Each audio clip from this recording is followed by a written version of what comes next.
আসসালামু আলাইকুম রহমতুল্লাহি ওবারাকাতুহু। রহমাতুল্লিল আলামিন হযরত রাসূল সাল্লাল্লাহু আলাইহি ওয়াসাল্লাম মহান প্রভুর প্রেমে আত্মভোলা ছিলেন। অতঃপর মহামানিত আল্লাহ তাকে মানব জাতির পথ প্রদর্শক মনোনীত করেন।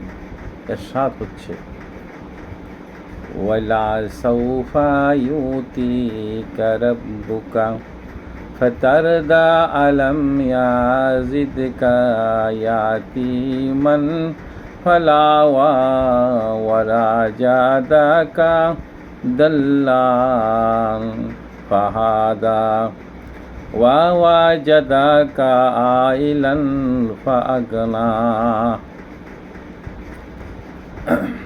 অর্থ হচ্ছে, হে রাসূল সাল্লাল্লাহু আলাইহি ওয়াসাল্লাম, অচিরে আপনার প্রতিপালক আপনাকে অনুগ্রহ দান করবেন, অতঃপর আপনি সন্তুষ্ট হবেন।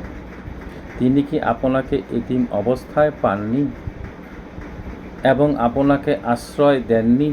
আর তিনি তো আপনাকে পেয়েছেন আপন প্রতিপালকের প্রেমে বিভোর।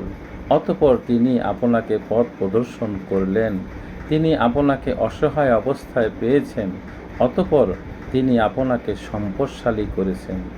সূরা আদ-দুহা আয়াত নম্বর 5 থেকে 8। আলহামদুলিল্লাহ।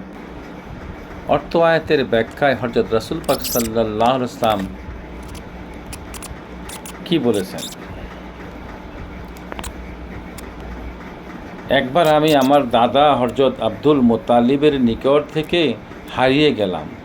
আমি তখন হারিয়ে যাওয়ার বয়সী বালক ছিলাম। পরিবার থেকে বিচ্ছিন্ন থাকায় ক্ষুধায় আমার কষ্ট হচ্ছিল। এ সময় দাদা আব্দুল মুত্তালিব আমাকে ফেরত পেতে ওট মানত করেন। অতঃপর মহান আল্লাহ আমাকে পথ দেখালেন। আমি নিরাপদ দাদার নিকট পৌঁছে গেলাম।